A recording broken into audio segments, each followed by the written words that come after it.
Reka tubasuhuze tubifurize gukomeza kugira ibihe byiza mwese mukunda kandi mugakurikira Primo Media Rwanda. Ngewe ni Alexis Ntawigenera, ntabwo ndigiye nyine ndi kumwe na Ndayisenga Clement. Mahoro y'Imana bane nawe kandi muhorane. Magambo yo mu biganiro byiza mugiye kugezwaho na Primo Media Rwanda, rwose nizere ko mugiye kumerana byo kumeze neza. Utuntu twamenyereye mu ivanjiri mu kiliziya, rwose iyo uvuze ngo nawe kandi muhorane hahita avuga ngo asa nk'udaheruka ibyo bintu byihoreje. Ngo mu ivanjiri ntagatifu ko yanditswe kumeze nk'udaheruka mu ivanjiri ntagatifu nk'uko yanditswe na runaka na Matayo na Luka, hanyuma agakurikiraho ikinyuma. Nuko muri icyo gihe agakurikiraho nyine gusoma ivanjiri. Umeze neza ariko urebye nta kibazo rwose.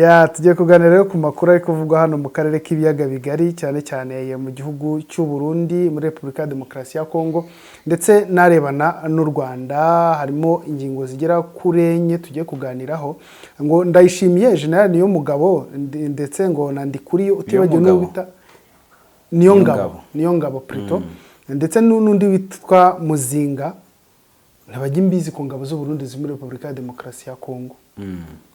Hanyuma aho nyine muri Repubulika ya Demokarasi ya Kongo nabo hari umugabo yitwa Colonel Torero, warushinzwe guhuza ibikorwa muri CNRD FRN, ngo yishwe nande? Ngo yishwe n'umuntu warangije ngo ahita ajya muri AFC M23. Muri Kongo nanone abantu 15 bari boherejwe AFC M23, sibyo? 9 muri bo yabanze ibasubiza Kinshasa, ivuga ko batari kuri liste yabo. Urumva? Ndumva ari ibyo tugiye kuba tugarukaho. Hanyuma reka duhere mu Burundi. Mu Burundi aba bagabo batatu bagabo bane, harimo Ndayishimiye ubwe, harimo General Niyongabo, harimo Ndikuriyo, harimo na Muzinga. Yego. Batajya imbizi ku ngabo z'u Burundi ziri muri Repubulika ya Demokarasi ya Kongo. Ubundi ibyawe bihagaze bite Clement? Ntabwo ari ubwa mbere n'ubundi kudahuza ku mugambi wo koreza ingabo muri Repubulika ya Demokarasi ya Kongo uvuzwe mu gihugu cy'u Burundi, kubera yuko Perezida w'u Burundi Evariste Ndayishimiye yagiranye amasezerano na Perezida wa Repubulika ya Demokarasi ya Kongo Felix Antoine Tshisekedi Tshilombo mu bufatanye mu bya gisirikare. Ariko imbere mu Burundi ntabwo n'ubundi kuva ku ntango zino ngabo zoherezwa muri Kongo kuva mu mwaka wa 2023, ntabwo umugaba mukuru w'ingabo z'u Burundi General Prime Niyongabo yigize abyumva kimwe na Perezida w'u Burundi Evariste Ndayishimiye. Urumva nk'umugaba mukuru w'ingabo ubo ntabwo icyemezo cyagombye gufatwa atacyumvikanyeho n'umugaba mukuru w'ingabo w'ikirenga. Noneho ndetse na umukuru w'ishyaka, umunyamabanga mukuru w'ishyaka riri ku butegetsi CNDD FDD Reverien Ndikuriyo, ntabwo bigize bahumva impamvu yo koreza zino ngabo, kubera ko Perezida w'u Burundi bamushinja kuba yarashyize imbere amafaranga kuruta gushyira imbere ubuzima bw'abasirikare boherejwe muri iyo mirwano yihuriyeho n'ingabo za Kongo, ihuriro ry'ingabo za Kongo FARDC bafatanya n'izo ngabo z'u Burundi FDNB, FDLR, Wazalendo n'indi mitwe itandukanye ndetse n'abacancuro. Hanyuma ari kuba izo ngabo zijya muri ubwo butumwa zikishyurwa, ariko amafaranga ntagere kuri abo basirikare, kuko urabona ko guhembwa ari ikibazo, ubuzima babamo ni ikibazo. Bakavuga ko rero amafaranga ashobora kuba ajya mu mufuka w'umuntu ku giti cye kuruta kandi ko azagombye kuba ari inyungu rusange z'igihugu.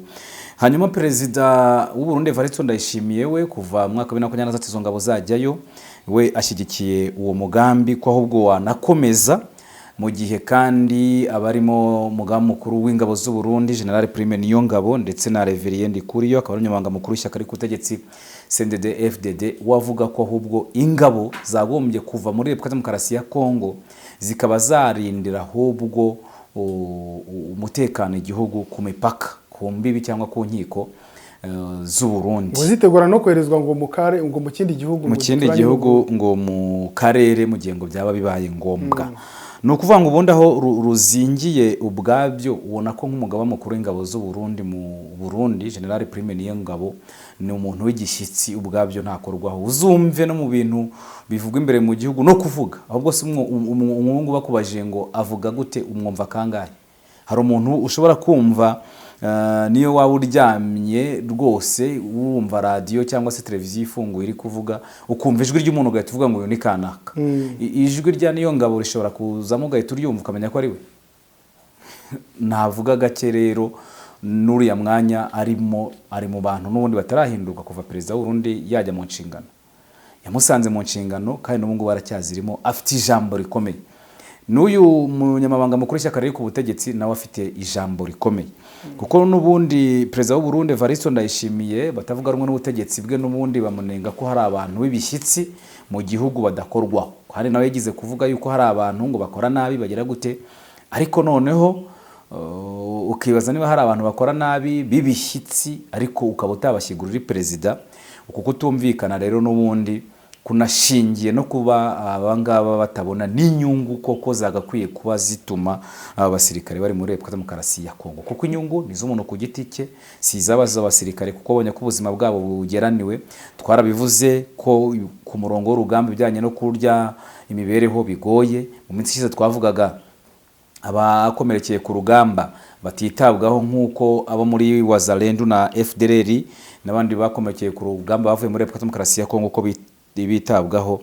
Ibyo rero ukabona yuko ari bikomeza kugenda n'ubundi bizamura kutumvikana hagati ya perezida w'u Burundi Evariste Ndayishimiye ndetse n'umunyamabanga mukuru w'ishyaka riri ku butegetsi CNDD FDD ndetse n'uyu mugaba mukuru w'ingabo z'u Burundi nk'uko bitangazwa na Focode, kavuga ko ngo rero hari abashyigikiye ko ingabo z'u Burundi abangaba bose ari batatu bashyigikiye ko ingabo z'u Burundi zava muri Repubulika Demokarasi ya Kongo ahubwo zikaba zarindira umutekano ku mbibi, mu gihe kandi perezida w'u Burundi we yumva ko iyi gahunda yakomeza kubera ko ayo masezerano n'ubundi akomeza gutuma agafaranga kaza buhoro buhoro. Evariste Ndayishimiye bamushinja ko amafaranga ava mu ngabo z'u Burundi nyine n'ubundi ziri muri Repubulika ya Demokarasi ya Kongo ajya mu mufuka we atagera kuri izo ngabo, ari nayo ntandaro y'amakimbirane hagati y'abo bayobozi batatu bakomeye mu gihugu. Ubwo turavuga umugaba mukuru w'ingabo z'u Burundi, tukavuga perezida w'igihugu, tukavuga na ministre n'umuyobozi w'ishyaka. Abo ni abantu bakomeye mu ruhembe rukabisa rw'ubuyobozi bw'u Burundi. Aya mafaranga kutinjira ku ngabo cyangwa kuba Niyongabo atayabonaho ntabwo yaba ariyo ntandaro yo kutumvikana. Ikibazo rega si amafaranga, kuko burya amafaranga ashakwa n'abantu kandi amafaranga aza ko ari abantu. Barabona ngo izo ngabo z'u Burundi bwo nta mpamvu n'imwe zagombaga kuba ziri muri Repubulika Demokarasi ya Kongo, kubera ko n'ubuzima bwazo burajya mu kaga. Yego ku ngabo ariko ku ngabo n'ubundi nyine Prime Niyongabo nyine n'umugaba mukuru w'ingabo ni aravugira ingabo y'ini mpamvu avuga ati ingabo zacu ntabwo zagombye kuba zijya muri Repubulika Demokarasi ya Kongo, dushyira imbere amafaranga, dushyira ubuzima bwabo mu kaga bw'ingabo. Kandi izo ngabo mu byo zarahiriye ni ukurinda ubusugire bw'igihugu cy'u Burundi, ntabwo ari ukurinda ubusugire bw'igihugu cya Repubulika Demokarasi ya Kongo. Hako zishobora kujya gutabara hasumbirijwe, kujya gutabara ariko bakavuga ko ari amasezerano y'umuntu ku giti kitari amasezerano y'igihugu. Naho rero nashaka ko wenda umuntu agera, ntabwo ayo mafaranga nyine ava muri izo ngabo zoherezwa muri Kongo.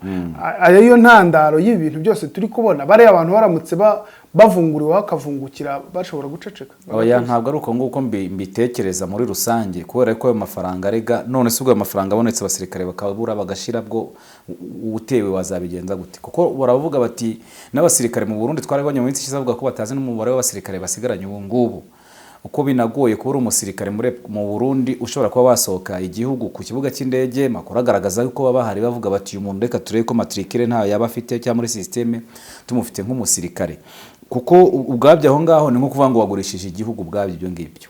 Kuko ari ibyo ugiye kureba hari ahantu abasirikare benshi batumizwa bakanga kujyayo, ibihugu byinshi kavuga ati ntabwo tworeza ingabo hano kubera impamvu iyi n'iyi, ntabwo tworeza ingabo hanaha kubera impamvu iyi n'iyi. Byanze bikunze hari icyo n'amafaranga aregatagura, hari icyo n'amafaranga atagura, kubera ko kandi abangabo turi kuvuga nta muntu n'umwe uri mwendre urimo, bose n'abagwiza tunga, bose bafite ibikorwa bitandukanye bibyara amafaranga. ariko bakavuga bati abo ngabo ntabwo turi kugurisha abasirikare mu nyungu zawe yego, ariko se twagombye kuba tugurisha abasirikare mu nyungu z'umuntu ku giti cye cyangwa ni mu nyungu z'igihugu? Nituvuga inyungu z'igihugu ntiwumve Prime Niyongabo, ntiwumve Reveriyano, ni igihugu muri rusange, kuko baravuga bati nko mu bitero biheruka ingabo z'u Burundi zakubiswe inshuro, abasirikare bari bafite ngo ubwoba bw'ibitero byari bikomeje kugabwa mu mpera z'ukwezi kwa Nyakanga ku ya 30 Nyakanga 26, aho hagabwa ibitero ku birindiro by'ingabo z'u Burundi, hanyuma ahitwa ngo Kimete hafi ya Rugezi, bakabona ko bakomeza kugenda bakubitwa inshuro. Hanyuma rero nk'uko Fokotere bivuga, ikavuga ko ibyo birindiro ngo byarafashwe n'abasirikare bamwe barahunga, bahunga kandi mu kajagari, abandi baburirwa irengero. Muri bo kandi harimo S3 w'iyo bataliyani, bakavuga ko ibyo ngibyo byose bigenda bigaragaza. Hari naho bavuga ko batakaje imbunda zigera kuri 30 kubera ubwoba, ndetse abandi basirikare bagera kuri 300 barapfa, abandi barakomereka. Yego, ubwabyo niyo ugiye kohereza abasirikare ubwabyo mu bihugu by'amahanga mu kazi runaka n'ibiki, ko ntago ari ubundi bukora bwonyine, ibyo birasanzwe, ariko akenshi bitera burwa buriya n'ubundi nuko ibihugu byubatse, nuko igisirikare cyubatse, ndetse n'ijambo perezida afite ku gisirikare. Hari ibihugu byinshi usanga perezida adafite ijambo ku gisirikare, ariko hari n'ibihugu usanga perezida ari we byose ubibazwa, ku buryo ashobora gukora ibyo bintu nta n'uwahigishije inama. Ubundi mu buryo bw'amategeko nta nubwo n'igihugu cyagombye kohereza ingabo mu mahanga inteko ishinga amategeko itabyemeje, nubwo yaba ari formalite, ariko byibuze ukavuga ngo turi gukora ibintu, ariko byibuze turi no kugerageza kuba unyura mu nzira zemewe n'amategeko. Nyuma y'uko perezida abyemera, nyuma y'uko yabyemeranyijeho n'abasirikare bakuru mu gihugu, kuko buri byanze bikunze mu gihe waba wakoze igikorwa nk'icyo abasirikare bakuru mu gihugu batabyemera, n'ubundi umusaruro wabyo uzagorana, kuko umugaba mukuru w'ingabo uramwumva nyine, niwe ugaba ibitero, niwe muyobozi w'urugamba. None si uwo muyobozi w'urugamba utumva impamvu yo kurwana, wahita ureba n'umusaruro izo ngabo z'u Burundi ugiye gukora evaluation se, wasanga ubundi uwo musaruro ari uwuhe? Kuva muri Kivu y'Amajyaruguru kugeza muri Kivu y'Amajyepfo, aho zakubiswe inshuro zikameneshwa, ubu ngo zikaba ziri mu marembo y'u Burundi n'ubundi. Reka iby'u Burundi turekeye aha tuze kureba ngo biraza kugenda bite, kuko aya makuru n'ubundi nayatangajwe na Fokode rero n'abantu batavuga rumwe n'ubutegetsi bw'u Burundi. Muri Repubulika ya Demokarasi ya Kongo noneho ku nkuru zifite aho zihuriye n'u Rwanda, ngo icyo gihugu kiri mu biganiro, ubwo ni igihugu nyine cya Repubulika ya Demokarasi ya Kongo, ngo kiri mu biganiro n'igihugu kizoherezamo abarwanyi ba FDLR batinya gutaha mu Rwanda. Akantu kansekeje muri iyi nkuru ngo nuko guverinoma ya Repubulika ya Demokarasi ya Kongo yatangaje ko abayobozi ba politike n'abagisirikare b'umutwe wa FDLR bemeye gahunda yo kwamburwa intwaro no gusenywa, ndetse bagasubiza abarwanyi mu buzima busanzwe, mu gihe inari mu biganiro n'igihugu kizoherezwamo abatazemera koherezwa mu Rwanda. Minisitiri w'ubuhuza bw'akarere Minisitiri w'ukwihuza w'akarere wa Repubulika ya Demokarasi ya Kongo, Frelbert Anzuruni, yabivugiye mu kiganiro yagiranye na radio y'Abafaransa nyuma y'amasezerano Kinshasa ivuga ko yasinyanye na FDLR mu mpera z'ukwezi kwa karindwi.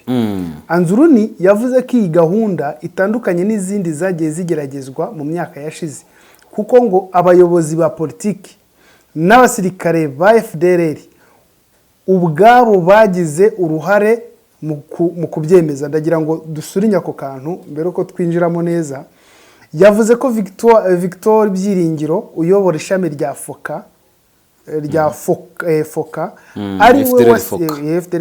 ari we wasinye amasezerano, ariko ko General Ntawunguka Pacifique Omega uyobora igisirikare cya FDLR nawe hamwe n'abayobozi b'umutwe bemeye amahame y'iyi gahunda. Reka dusubire inyuma gato. Twaje tubona Patrick Muyaya azavuga ngo FDLR nabo gutya na gutya, aba barazutse. Erega muri Repubulika ya Demokarasi ya Kongo imvugo zabo zigenda zirimo kuvuguzanya kenshi, kuko nk'ubu ngubu Anzuruni aravuga ko ngo barwanyi ngo ba FDLR ngo ari abarwanyi 500, nubwo avuga ko ngo ari Kuba bara ngo 500 biragoye. ngo no kumenya aho baherereye no kubagenzura no kumenya imibare yabo, akavuga ko ari abantu bigoye cyane. 500 yarabakuye hese. ubwo ngubwo wasanga bo bafite nko mu gisirikare cya Kongo wenda FARDC cyangwa bakabazi aho baherereye, kuko urumva niba avuga ngo 500 arabemera nuko azi aho baherereye. Hanyuma akavuga ko ngo abanyarwanda bo ngo bakavuga ko ngo ari hagati y'ibihumbi 10, abandi bakavuga ko ngo ari ibihumbi 5, ariko nako imibare myinshi igaragaza ko ari hagati y'ibihumbi 5 n'ibihumbi 20. Ariko nanone icy'ingenzi akavuga ko ngo nuko ngo iyo gahunda ngo izatuma abarwanyi bose ngo bamenyekana, ngo iyo gahunda ngo izatuma abarwanyi bose bamenyekana. Ariko ukibaza ngo ubundi ari kubivuga Repubulika Demokarasi ya Kongo ntabwo ari yagombye kubivuga yuko FDLR yifuza gutaha. Ubundi bibaye kuko FDLR ubwayo yakagombye kuba ariyo yitangariza ko wenda ishyize intwaro hasi yifuza gutaha, kandi ntabwo yigize bifuza gutaha mu Rwanda nk'abantu barambutse intwaro hasi bagataha nk'inyeshyamba zirambitse abakoze ibyaha bakabibazwa, barambitse intwaro hasi, abarakoze ibyaha bagakurikiranwa mu mategeko, kuko benshi mu bayishinze n'ubundi nabasize bagize uruhare muri jenoside yakorewe abatutsi mu 1994. Ariko abandi ubwo ngo badafite ibyaha bakurikiranyweho bakanyuza mutobo bakigishwa bagasubizwa mu buzima busanzwe. Ariko noneho urumva barashaka gutanga abanyapolitiki. Mu minsi ishize bikaba bivuga ko na Kinshasa ko nayo yabitangaje bavuga ko ngo basaba ubuhuza n'u Rwanda, ibintu u Rwanda rwamaganiye kure. Ariko noneho nibona uvuga ngo Repubulika Demokarasi ya Kongo isa nkaho uyu munsi iri kuba nk'umuvugizi wa FDLR. Kubera ko ibingibi iyo bijya kwitangarizwa na FDLR, ko twayibonye itanga itangazo ivuga ko yishimiye bya bihano se ku Rwanda Leta Zunze Ubumwe za Amerika yafatiye u Rwanda mu minsi yatambutse. Ntabwo babibonye bandika itangazo akavuga ko bikorewe Uvira.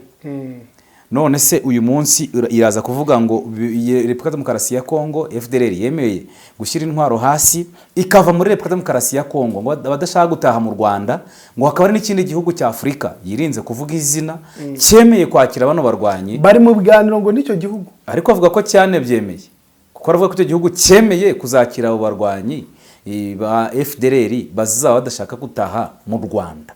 Ariko nanone wabireba ibyo byose izo nzira ziri gukoresha zihabanye kure n'amasezerano ya Washington, ari nayo arimo kubahirizwamo icyo cyemezo. Ariko nge sinanareba ngo n'amasezerano ya Washington uko nayeje bundi mu kwezi kwa gatandatu umwaka ushize. Ariko noneho na mbere hose urebye icyo gihugu cya Afurika nanone kunacyo kuba mu gihe umugambi wazaba ugezweho nanone wo kwakira FDLR, urumva nacyo n'inzigo ku Rwanda n'ubundi izaba yamaze kwirema.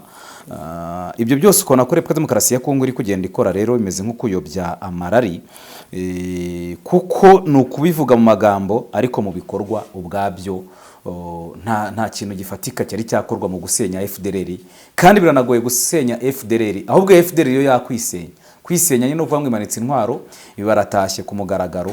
Ariko kuvuga ngo Repubulika Demokarasi ya Kongo ni igiye gusenya FDLR, bari gukorana ku murongo w'urugamba yaba muri Kivu y'Amajyaruguru na Kivu y'Amajyepfo. FDLR ifite ibirombe iracukura amabuye y'agaciro.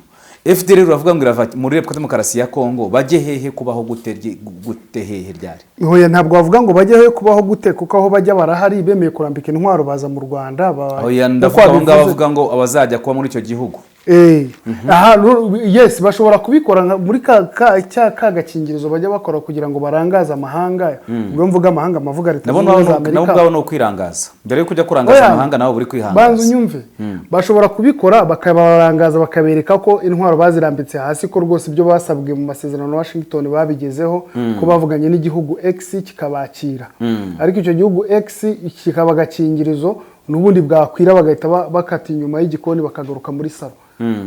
Ibyo mvuga ngire ngo uri kubyumva. Ibyo ndabyumva. Kubera ko n'ubundi bamaze kuba integre mu gisirikare cya FARDC, gutakaza rero amaboko wari ufite kuri Repubulika Demokarasi ya Kongo, ntekereza ko ari ikintu cyaba gikomeye kurusha ikindi kintu cyari cyo cyose baba barakoze cyo kwikuraho amaboko nkariye. No utekereza ko Repubulika Demokarasi ya Kongo idakeneye FDLR?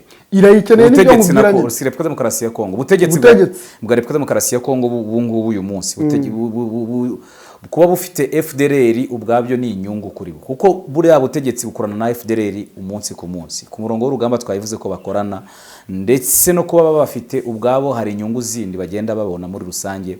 Kuza kuvuga ngo FDLR rero ngo abangaba ni bangahe ngo baragiye, abo ujya kohereza se ubundi uravuga ko ntabahari, umuntu ukavuga ngo barahari, ubundi ngo ni 500, ubundi ngo tugiye kubagenzura.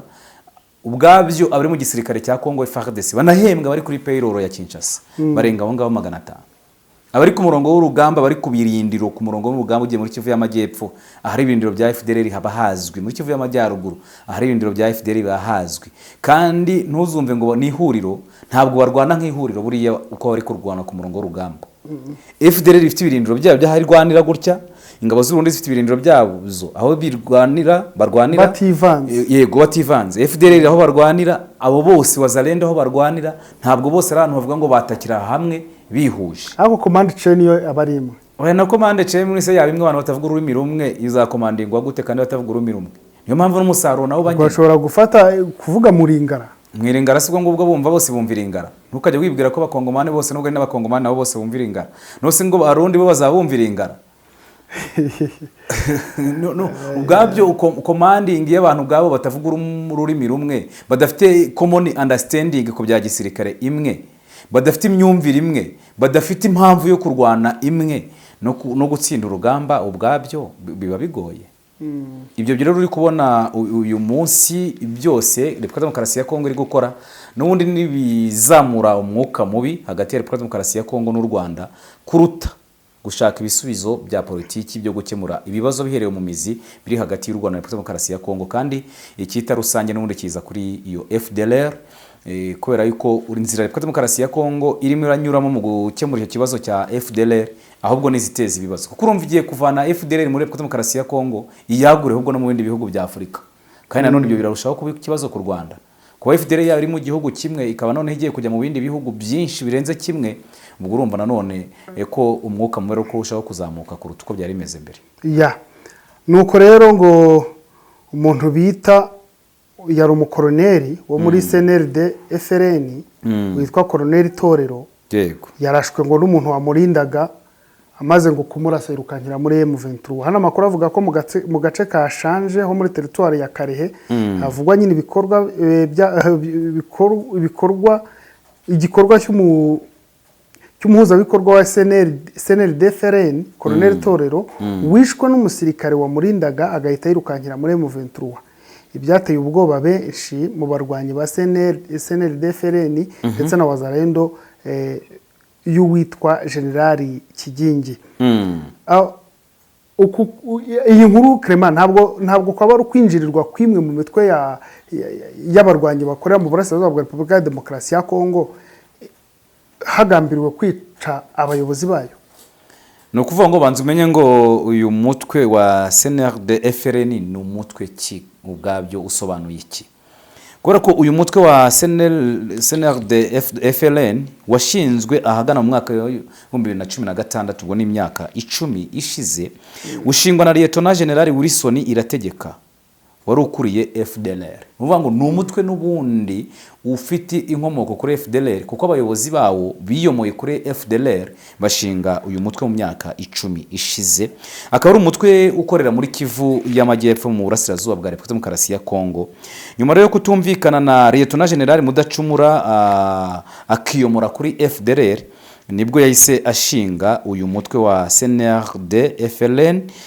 Muri iki gihe rero bakaba rero bayobowe na General Major Hakizimana Antoine batazira Jeva, ubarizwa muri quartier ya Kigobe mu mujyi wa Bujumbura. Uvuga ngo nubwo ayoboye uyu mutwe witwaje intwaro muri Repubulika Demokarasi ya Kongo, umutwe washinzwe n'abiyomoye kuri FDLR, arumva afite imikoranire n'u Burundi kubera ko bara no mu gihugu cyo Burundi, kandi uwo mutwe nawo ni umutwe nawo urwanya u Rwanda.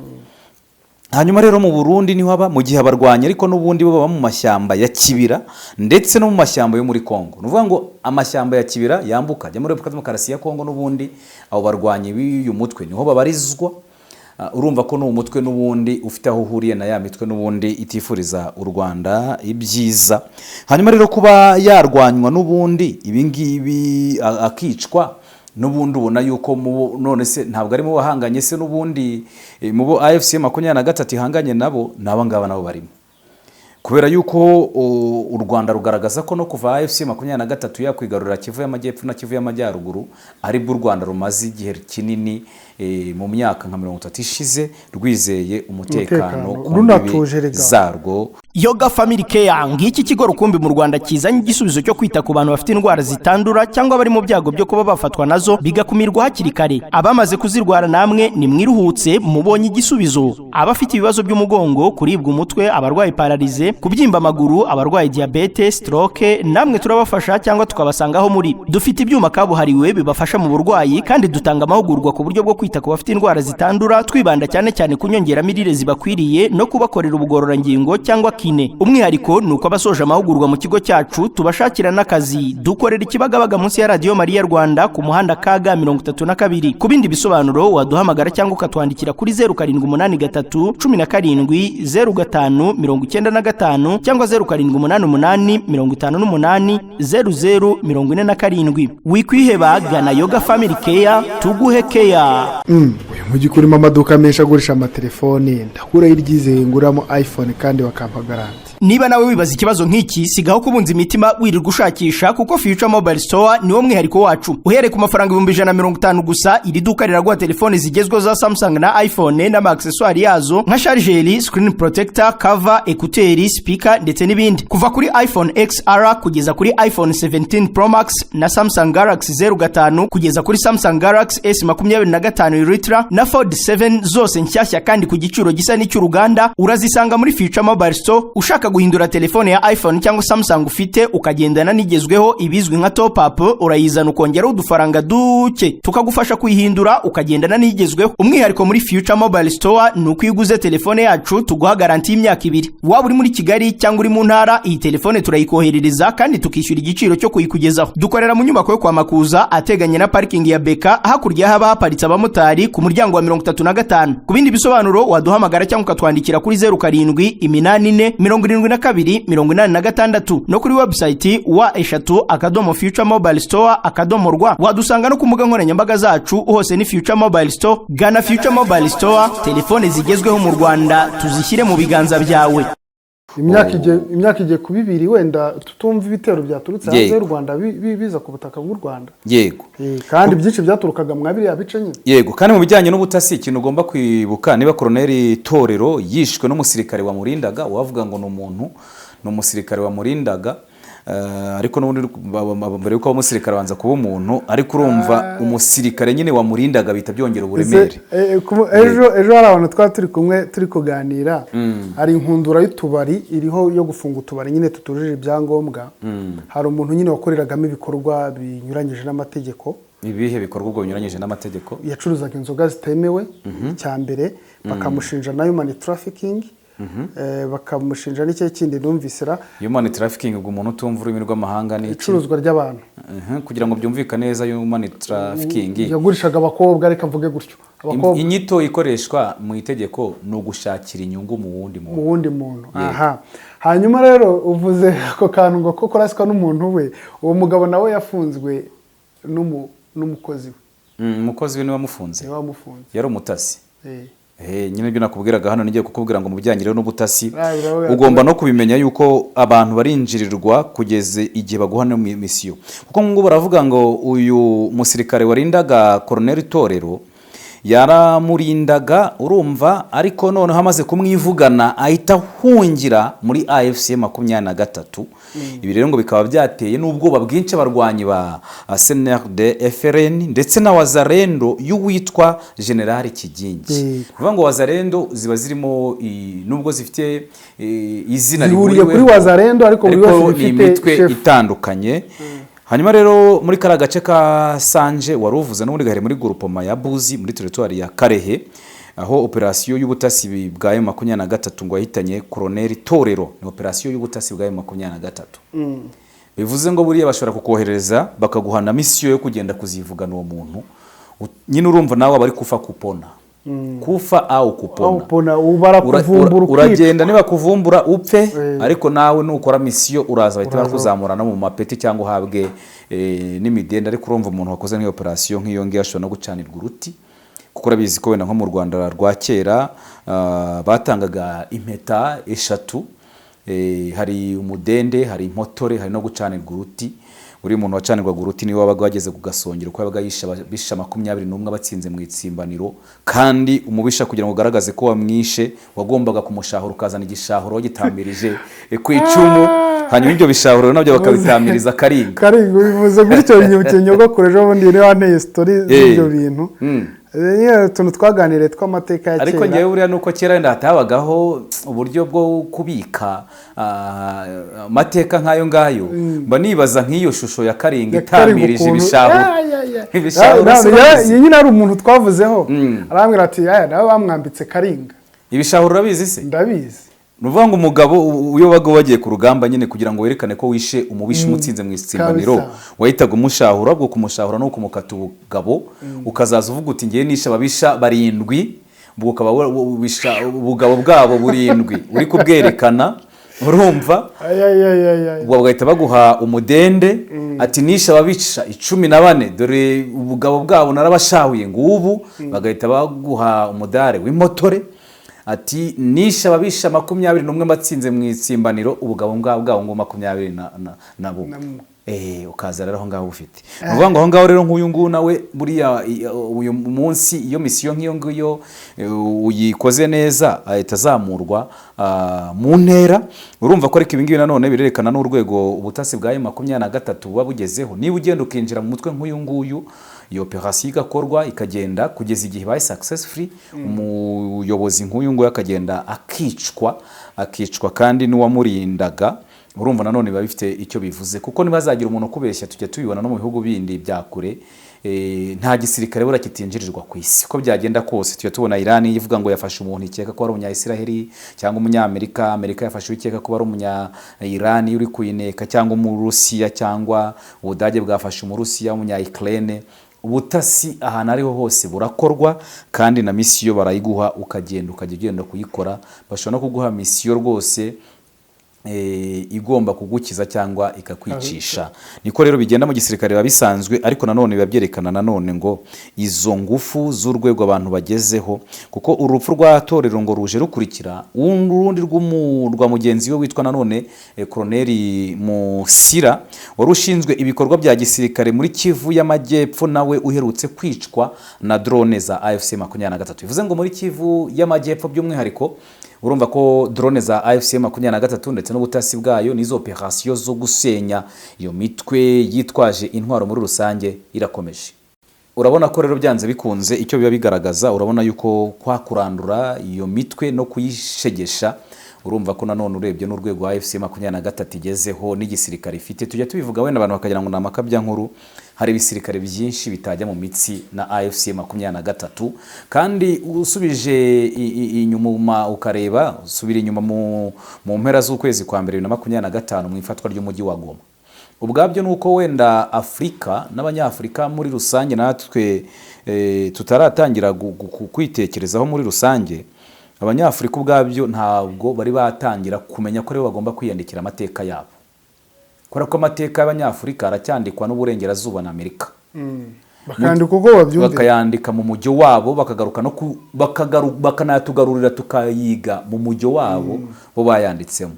None se ugira ngo nk'iriya fatwa rya Goma bibaye byarabereye nko muri bihugu byo mu burasirazuba bwo hagati, cyangwa se tuvuge mu burasirazuba bwo hagati, ariko wenda tuvuge mu burengerazuba na Amerika, ubwabyo niba AFC 23 ishobora kujya mu mitsi n'ibihugu twabonye, tuvuge ingabo za Afrika y'Epfo zari ziri muri SADC, ingabo za Tanzania n'ingabo za Malawi, tukareba babacancuro twabonaga ba Romania bo muri El Salvador bari kwa Eric Prince ba Blackwater, tukagenda tubona izo ngabo z'u Burundi, tukabona izo ngabo za Tanzania zavuzweho mu mwandiko, ukabona izo ngabo za Angola, ukabona babacancuro b'Abafaransa, abacancuro ba Israel, abacancuro b'Ababiligi, ukaza guteranya ugasanga ni ibihugu birenga 10 byagiye mu mitsi n'umutwe witwaje intwaro, umutwe witwaje intwaro wa M23.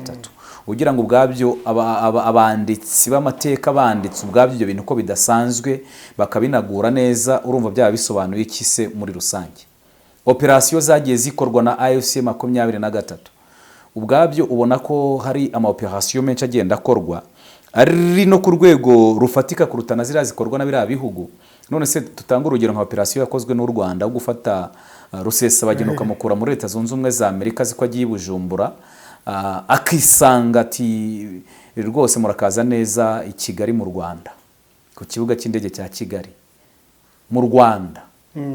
Izira operation ubwabyo yagombye gukora operation yigwa mu mashuri ya gisirikare.